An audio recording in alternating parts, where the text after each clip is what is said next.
Okay, Joshua Taylor coming to you in part 3 of the teachings of Revelations 12, verses 5 and 6, on who is the man-child. And from what we can ascertain from looking at the signs, the moon, the sun, and the stars, it identifies a time period, 2,000 years in the future,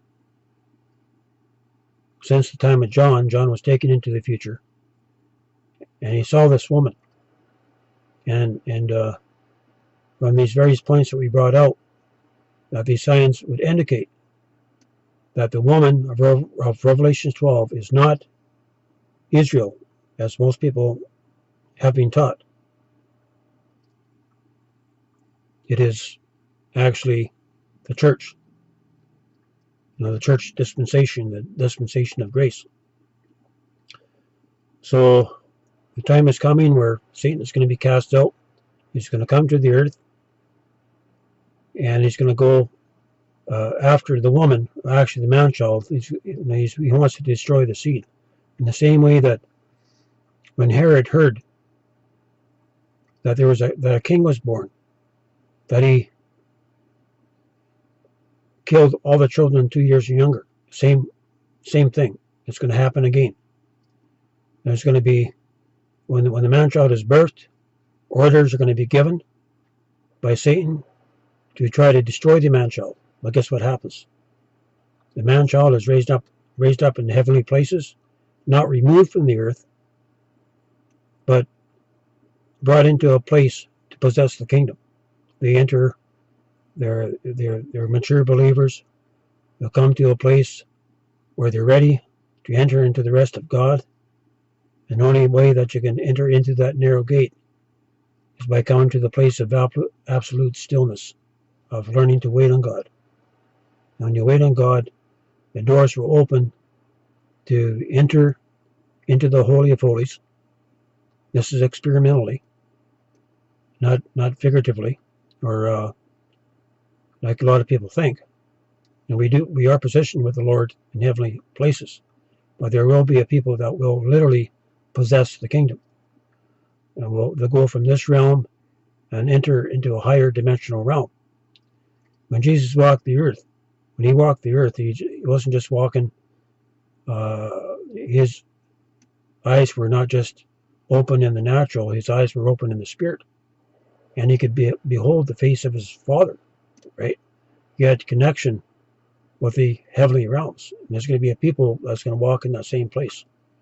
And those who enter into this place, that cross the River Jordan to possess the kingdom, they'll be taught of the Lord. And whatever call that they have on their life, the Lord himself will raise them up. That we can expect to be personally groomed by the Lord, whether it's by him directly, or it's by the cloud of witnesses, or by angelic ministries. Now God's going to, once the man-child is birthed and raised up to heavenly places, then they have to come into the fullness of their ministry. And that's going to take, that's this initial 3.5 year period, 1,260 days in Revelations. And so they're going to start off as little lights, and they're going to have to grow up in wisdom and stature, and to possess the kingdom. So we come to I just want to finish up on this. And so we find that the man-child is birthed, and if the woman of Revelation 12 represents the church, we see that the church doors are closing. And this has to do with another identifying mark being the time of sorrows. This is the 42-month period prior to September 23rd, and to where the man-child is conceived and brought into conception, brought into the place where the man-child is ready to be birthed into this realm, that the church is bringing forth the birth of a new seed that's going to crush the head of the serpent. So in these time of sorrows, you can look at Matthew 24, Luke 21, and that there's many signs that are given. Wars and rumors of wars, earthquakes, earthquakes, famines, and pestilence. And with the coming in of this cosmic wave of energy this past December, the 26th of December, we're going to pass through this wave of energy for the next 2 years.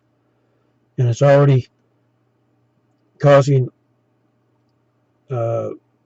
this energy that's being absorbed from the Earth, that's penetrating into our solar system, is causing the Earth to heat up, which is causing a drastic spike in earthquakes and in volcanic activity. You know, things, it's going off the charts right now. And so these are just signposts, in the same way that the floor blood moons, that they were indicators saying that, you know, get ready. We're about to go into a time of sorrows, this 42-month period that precedes the time of Jacob's troubles. And so as we get closer to the time that the man-child is to be birthed, and especially with what's happening right now, with 70 nations coming against Israel to divide the land, to enforce this two-state solution, you know, you can be sure that Israel is not going to give in without a fight. She's not going to give up East Jerusalem. She's not going to give up the Wailing Wall. You know, she's going to fight.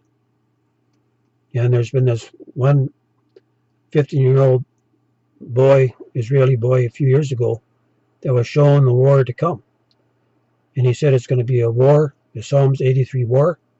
It's going to last for about 2 weeks, and Israel is going to be overridden. You know, she's going to hold up for a few days or so, but then the bombs are going to fall in Jerusalem. And it's ironic. Back in 1986, in the time of the fall, there were 5 of us young believers in Winnipeg, Canada.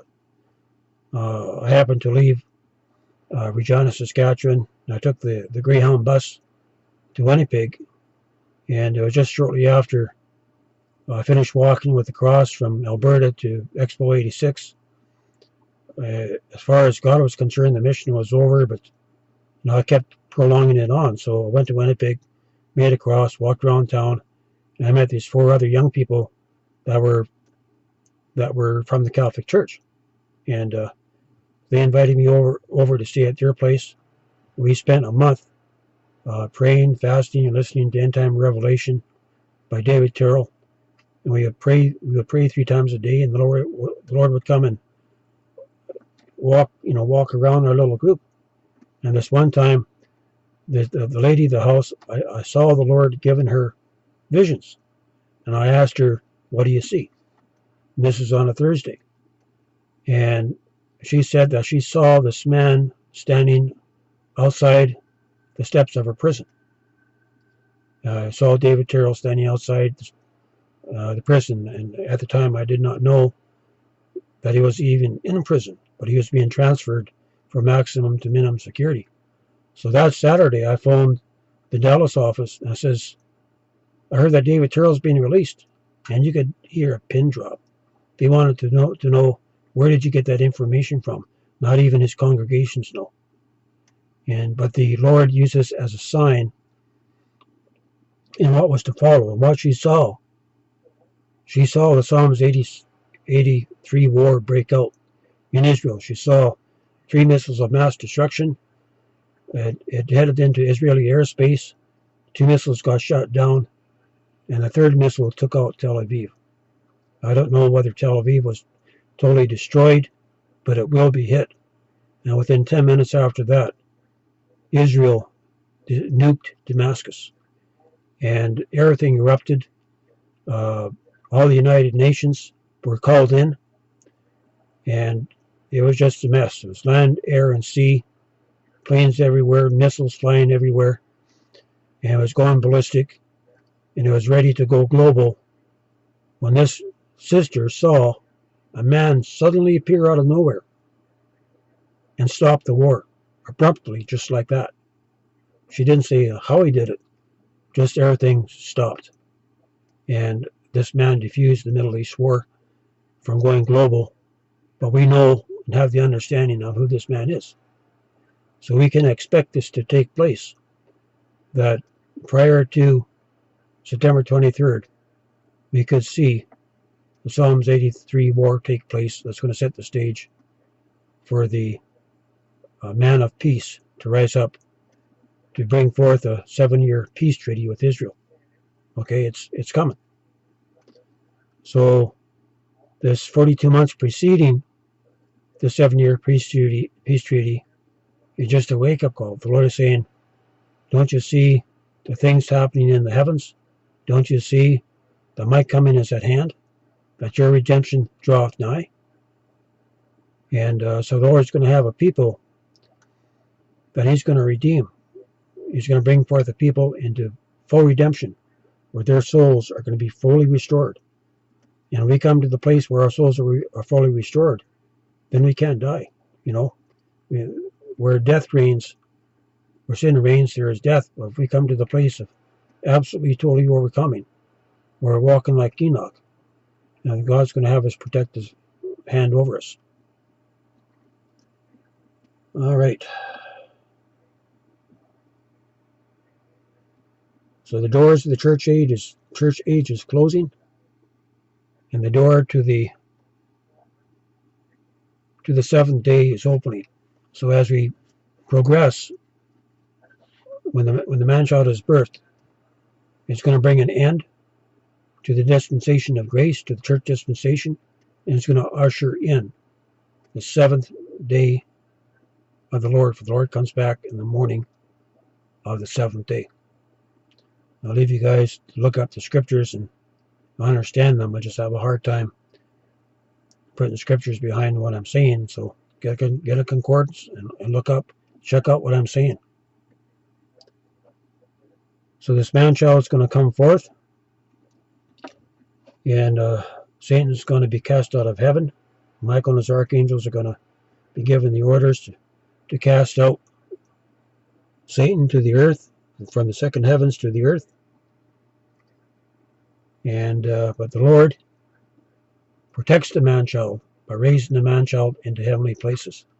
And I believe that this has to do with the rest of God, that they come to the place where they're ready to enter into the rest of God, to walk, to cross the Jordan, and to possess the promised land. And the promised land has to do with the restoration of our soul. Like the war that's taking place is for our soul. So what was lost in the beginning, when sin first entered into the world through Adam giving dominion to Satan, that dominion is going to be taken back, and that God is raising up a people called the man-child company, 144,000, however you want to cut it. Now they're going to be given power, the power and the authority from the Lord Himself to take back the dominion and rule from Satan. You're going to take it back while we're still here. Once you're up in the heavens, your time on earth is over. There is no time for the restoration of the soul.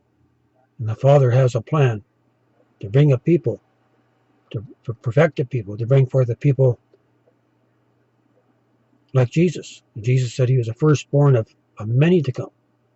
So there's going to come forth a people that they're going to come be raised up and come into the fullness of the Godhead. We don't understand what this is like, but the Word makes us plain. So the man-child will be raised up in heavenly places out of reach of Satan. In other words, as we enter in to the rest of God, as we're raised up, we'll be sealed. We'll be sealed by His presence, and we'll have that divine protection. In the same way that Satan cannot destroy the life of Jesus until His ministry was over, this man-child company, birthed by the woman of Revelations, this male child, this ministry, that Satan will not be able to touch their lives until their ministry on earth is completed. And so this is forthcoming.